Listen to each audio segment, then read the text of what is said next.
Did you know that most of the standards jazz musicians play today weren't always so harmonically sophisticated and were easier to improvise over? Truth be told, many of them were popular songs written during the early 20th century, and it wasn't until bebop musicians in the mid-1940s started adding 2/5s all over the place that they became harder to play. And this, not to mention the fact that many of these tunes were originally played as ballads or at a much slower tempo.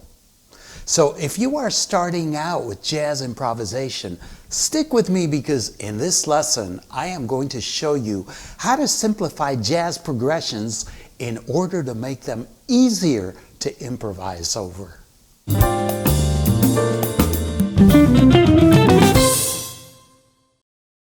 Hi, I'm Richie Zullen, and I want to welcome you back to the Jazz Guitar channel, where I bring you weekly lessons on everything related to the art of playing jazz guitar. If you listen to some early Dixieland and even swing, you'll find that the harmony is not loaded with 2/5 cadences, and there are less overall chords in the tunes. So what happened? Well, bebop musicians wanted to create additional motion in the chord changes, as well as add more tension to the progressions when improvising. So they expanded what is known as the authentic cadence. In the study of harmony, an authentic cadence takes place whenever a dominant chord, or the 5/7 chord, resolves a perfect fifth down to the tonic or one chord.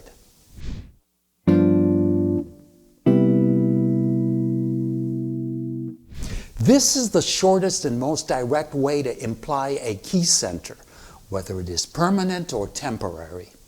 The tonic chord is the point of rest and most important chord in a key, while the dominant is the second most important chord. It is the most unstable chord and needs to resolve to the tonic in order to establish the key. Now, what bebop musicians did was to add the third most important chord in the key, which is traditionally the 4 chord, also known as the subdominant. That makes it a 4/5-1 cadence, also known as a perfect cadence.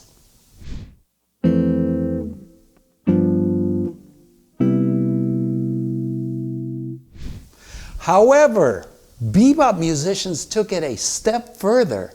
They substituted the 4 for the 2 chord, which also functions as a subdominant chord.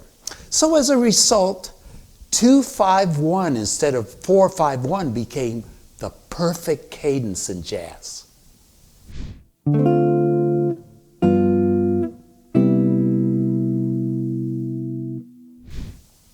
Because the 2/5-1 flows so smoothly through the descending cycle of fifths, it's easier to improvise over. But let's keep in mind that the 2 minor 7 is an appended chord and not always essential for the song to work once you add the melody. So, now that I've explained authentic and perfect cadences, we can proceed. Did you know that with this understanding, many standards, for the most part, can be simplified down to just authentic cadences? If you are starting out with jazz improvisation, this understanding can actually be to your advantage because you can solo thinking over just the 5-1 cadences in any given standard, at least until you feel comfortable doing so over each entire 2/5-1. So to show you how it's done, let me initially just play the chords to the first section of a well-known standard.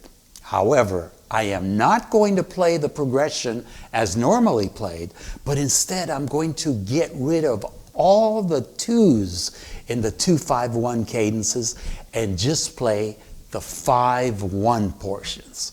Listen. 3, 4.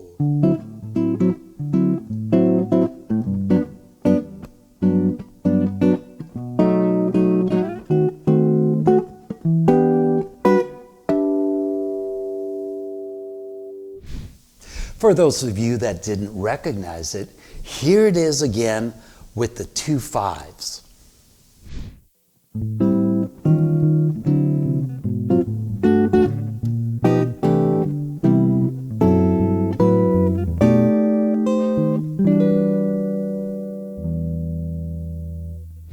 Of course, it's autumn leaves. And I'm sure if you are accustomed to the ordinary changes, you're thinking to yourself, why on earth would I want to play it without the 2 5s? It sounds so unjazzy. Well, you are absolutely right about that. No point in playing the chords like I did initially without the 2 5s.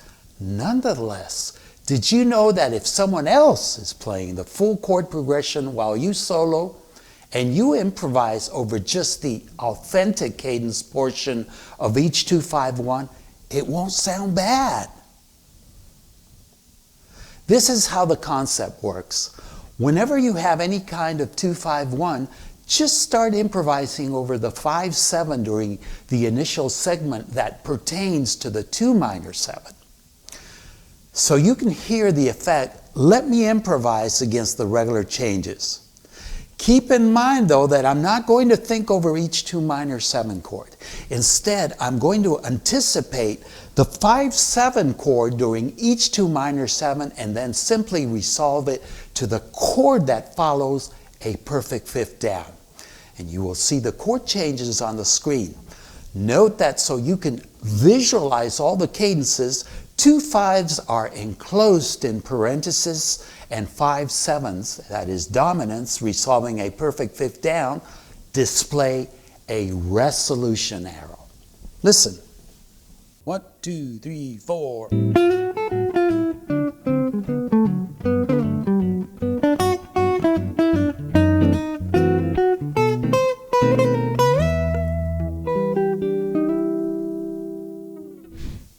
For me, it's limited in terms of resources and not as colorful as if I were also thinking and outlining the Dorian 2 minor 7 chord.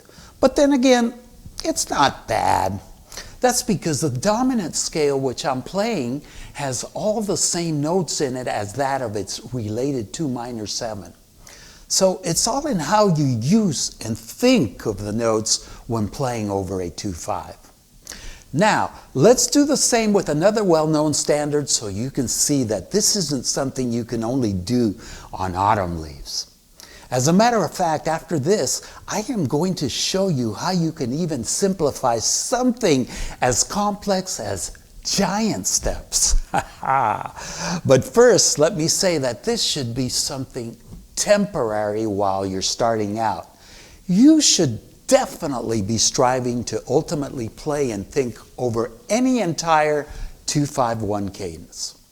You know, some take this concept even further and oversimplify it by just playing over the 1 chord for every entire 2-5-1 progression. Now that is bad.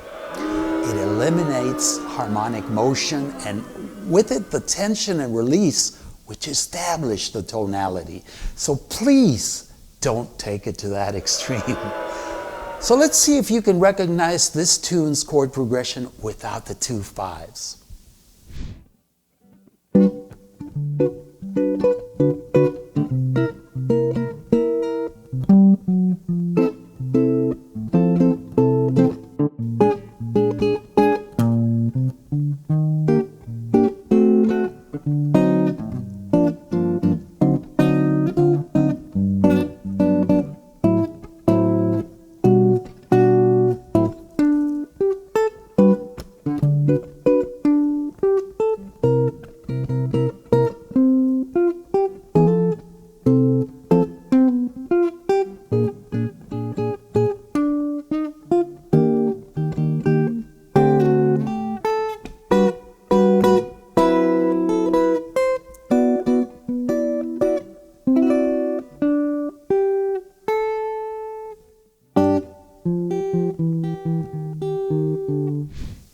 Of course, that was a portion of How High the Moon. Let's hear the progression now, including the 2 5s, while I improvise only over the 5/7 portions.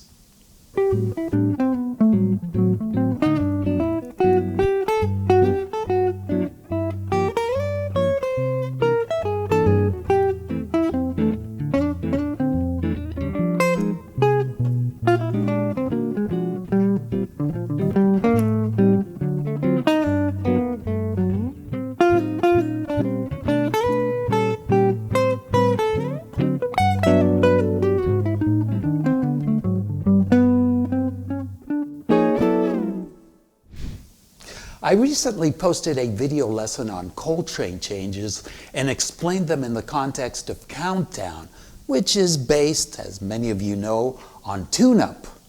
In a nutshell, I explained that Coltrane changes consists of a progression which modulates through 3 key centers within the descending cycle of major thirds.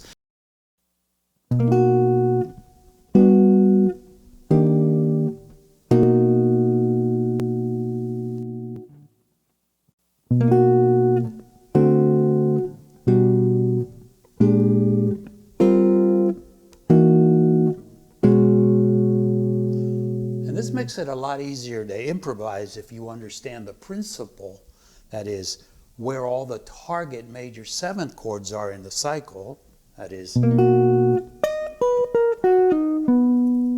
we have the G major 7, the E flat, and then back to the beginning. So now all we do is we insert a dominant that resolves to each one of these before we play it, except the first one, of course.